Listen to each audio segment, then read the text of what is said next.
I'm Bambi Francisco with Vader News, and I'm speaking with Venki Harinarayan. He is the founder of Kosmix, and we're going to talk about the business model of Kosmix. Sure. Because last time we talked a little bit about what Kosmix was or is. So Venki, let's start off with, first of all, we talked about how Kosmix is really doing a great job aggregating around topics, aggregating content around topics, which I'm sure is something that advertisers love, because they could advertise better against topics versus keywords. So, and I'm sure you've thought about this a lot. So, how do you see Kosmix being monetized? Gotcha. So I think if you look at it today, number one, what we see is advertisers like sort of the richness and the context that you provide around your ads. I think that is something which people find extremely valuable. Two is people who come to a site also have a lot of intent, unlike folks who are in a social networking site who have very little intent. So people are looking to learn more. It's a great point for advertisers to sort of target their messages. Right. And so as we, right now what we do is we work with the conventional modes of advertising, which is paid listings as well as display ads. But as we look out, and what we're starting to get a lot of interest on is really, if you look at our data model, it's fundamentally everything is a widget. So we're talking to a few advertisers about actually creating custom widgets for people to experience when they're on the site, because it fits more naturally with the site's navigation paradigm. And so that's something that we're getting a lot of interest, and it's still early, but that's where we're going to from an advertising point of view. Give me an example. I'd assume they pay to get their widgets on this page. Yes. So it's almost paid widgets. It's paid widgets, paid exactly. Listings. So we call it, paid widgets or sponsored widgets is our way of looking at it. Interesting. And so for example, if you're looking at digital cameras, right, and you've got Sony who's got wants to just let you explore. It's great if they can tell you, hey, give you a nice rich widget saying explore more about digital cameras, here's some of Sony's offerings, and actually have you engage with the widget right in line to figure out what's going on, and that's something that we allow. Okay.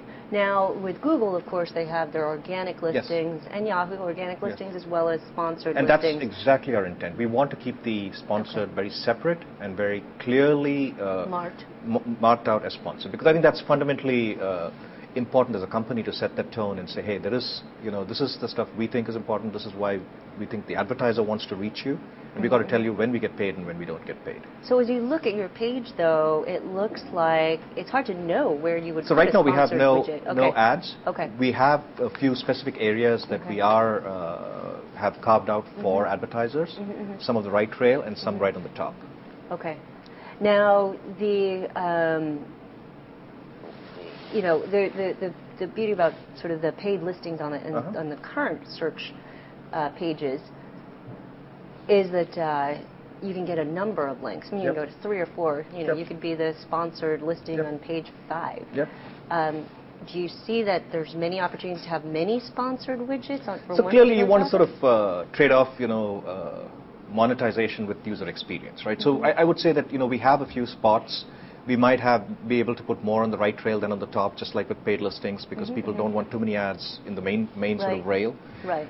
Definitely, I think we'll have fewer than you would have in paid listings, just because there's more real estate allocated per advertiser. Right. But our hope is, the economics make more sense for an advertiser. They have much more brand presence, and so some of that will help us as well. And it's when you think of pricing. Like, let's say, we did it sort of Calvin and Hobbes, or maybe that's not appropriate. When you think of pricing, and give me an example of what an advertiser would pay for a widget versus what an advertiser would pay for sponsored listings. So I would say that we're still early in the pricing discussions, but typically it's a combination of, potentially CPMs to reflect the fact that you're getting a brand as well here, which is different from paid listings. Sure. As well as a combination of CPCs, which is when you click out, you do get paid. Okay. So it will be a combination of those two, I would expect. And as we get more, liquidity or more people participating, then I think the real prices will start to emerge. Initially, it's more like just let's get advertisers in, not worry too much about pricing. But it's all going to be around the topics. Yes, and absolutely. Can you get, the beauty again for Google and Yahoo is that you can get really granular, so you can get a lot of small businesses to be able to. So one of the benefits that we have is, which is I think really beneficial to small businesses and mom and pop shops, is you can advertise by category, right? You can just say, hey, I'm interested in being in the digital camera section, and here's my widget, right? Okay. And we do not just match that to the topic digital cameras, we match it to any topic that connects to digital cameras because we have such a sophisticated categorization engine. If you're searching for a Nikon, Coolpix or Nikon whatever, camera, we will instantly know that we can show this ad there. If you're even searching for something like photography, we'll know we can connect these two things there. So you just have to pick the categories or pick the topics, and we figure out what are all the related topics to which this particular ad shows up. Okay. So just a couple more questions about your company. You raised $55 million altogether since you were founded in 2005. In your previous experience way back in the 90s, right. Not way back, but you sold your company, Jungly, for $250 million to Amazon. Would you be satisfied with a sale again, that type of exit? Obviously, when you do something like this, two things, right? One is you might start out with a big goal in mind, but once you start doing this, it's more about building a product that you're really excited about, which becomes the primary driver as opposed to the exit itself.